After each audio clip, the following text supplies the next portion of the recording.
आसा राजाला यहोवा देवाचा निरोप व त्यामुळे तो एकच यहोवा देवाला भजण्याची आज्ञा करून धर्म सुधारणा करतो की त्यामुळे यहोवा देव त्यांना चहूकडून स्वास्थ्य देतो. 2 इतिहास अध्याय 15 ओवी 1-15. आणि ओदेदाचा मुलगा अजऱ्या याच्यावर यहोवा देवाचा आत्मा आला व तो आसा राजाच्या भेटीस निघाला व त्याला म्हणाला, अहो आसा व सर्व यहूदा व बन्यामीन, तुम्ही माझे ऐका. तुम्ही यहोवा देवाबरोबर आहात तोपर्यंत तो तुमच्याबरोबर आहे, आणि जर तुम्ही त्याला शोधाल तर तो तुम्हाला सापडेल, व जर तुम्ही त्याला सोडले तर तो तुम्हाला सोडेल. याला म्हणतात यहोवा देवाचा आत्मा. तो अजऱ्या भविष्यवाद्याच्या मुखातून बोलला. आज ख्रिस्त सभा यहोवा देवाचे नाव घेत नाही, तसेच यहोवा देव हा येशू ख्रिस्ताचा बाप आहे असेही सांगत नाही. मग तो आपणाबरोबर आहे काय? तर नाही. म्हणून बऱ्याच ठिकाणी सैतानाचे राज्य चालू आहे. बराच काळ इस्रायल एकच यहोवा देवाला भजत नव्हते व त्यांना शिकवणारा याजकही नव्हता, तसेच नियमशास्त्रीही नव्हते. परंतु त्यांनी आपल्या संकटामध्ये जेव्हा यहोवा देवाचा धावा केला व इस्रायलाने यहोवा देवाकडे फिरून त्याला शोधले, तेव्हा तो त्यांना प्रसन्न झाला. आपण तसे करायला पाहिजे काय? तर होय, कारण ख्रिस्त सभेला सुद्धा होण्याच्याद्वारे यहोवा देवाने त्याचा आत्मा पाठवावा व सत्य ते कळवावे, यासाठी की यहोवा देवाने फिरून त्याचा धावा करूया, म्हणजे सत्य ते उलगडण्यासाठी तो त्याचा पवित्र आत्मा पाठवेल. आणि आज बाहेर जाणाऱ्याला व आत येणाऱ्याला काही समाधान नाही. देशातले सर्व राहणारे ते एकच यहोवा देवाला भजत नसल्यामुळे त्यांना त्रास होत आहे, आणि राष्ट्रावर नगरावर आपसामध्ये लढून त्यांचा मोड होत आहे. कारण यहोवा देवाला ते भजत नसल्यामुळे यहोवा देव त्यांना सर्व प्रकारच्या कष्टाने व्याकुळ करीत असे.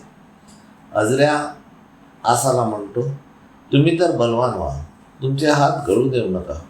तुम्ही यहोवा देवाला भजल्यास तुमच्या कामाचे प्रतिफळ तो तुम्हाला देईल. आसाने ही वचने ऐकली आणि ओदेद भविष्यवादी याचा भविष्यवाद ऐकला. तेव्हा त्याला धैर्य मिळाले, आणि यहूदा व बन्यामीन यांच्या सर्व देशांतून व एफ्राईमाच्या डोंगराळ प्रदेशांतील जी नगरे त्याने घेतली होती त्यांतून ओंगळ पदार्थ दूर केले, आणि यहोवा देवाला अर्पण करण्यासाठी यहोवा देवाची वेदी जी यहोवा देवाच्या द्वारमंडपापुढे होती ती त्याने नवीन केली. आणि त्याने सर्व यहूदा व बन्यामीन व त्याच्याबरोबर इफ्राईम व मनश्शे व शिमोन यांच्यातून आलेल्या लेवीशांना बोलवले, कारण यहोवा त्याचा देव त्याच्याबरोबर आहे असे पाहून इस्रायलातून पुष्कळ त्याच्याकडे फिरले. असे ते आसा राजाच्या 15व्या वर्षी 3ऱ्या महिन्यात येरुशलेमेस एकत्र जमले. आणि त्या दिवशी त्यांनी आणलेल्या लुटीतून यहोवा देवाला नवीन केलेल्या वेदीवर 700 गुरे व 7,000 मेंढरे इतक्यांचा यज्ञ अर्पण केला. आणि यहोवा आपल्या पूर्वजांचा देव याला आपल्या सर्व हृदयाने व आपल्या सर्व जीवाने शोधण्यासाठी प्रार्थना करायला सुरुवात केली. आणि जो कोणी लहान किंवा मोठा, पुरुष किंवा स्त्री यहोवा इस्रायलचा देव याला शोधणार नाही व त्याला भजणार नाही, त्यांना जीवे मारावे असा त्यांनी करार केला. आणि त्याने जयघोष करून व कर्णे शिंगे वाजवून यहोवा देवाजवळ मोठ्याने शपथ वाहिली. आपण हे कधी करणार? आणि त्या शक्तीमुळे सर्व यहूदाने हर्ष केला, कारण त्यांनी आपल्या सर्व हृदयाने शपथ वाहिली आणि आपल्या सर्व मनोरथाने त्याला शोधले. आज जगामध्ये भूकमरी, भूकंप, सुनामी, ढगफुटी व युद्धासारख्या आपत्ती चालू आहेत. आपल्या भारतातही चालू आहेत. आपल्याला चांगले स्वास्थ्य मिळण्यासाठी आपणही एकच यहोवा देवाला येशू ख्रिस्ताच्या मध्यस्थीने भजूया, म्हणजे जसे यहोवा देवाने यहुदी लोकांना चौकडून स्वास्थ्य व शांती दिली त्याप्रमाणे तो आपणालाही देऊ. हालेलुया, आमेन.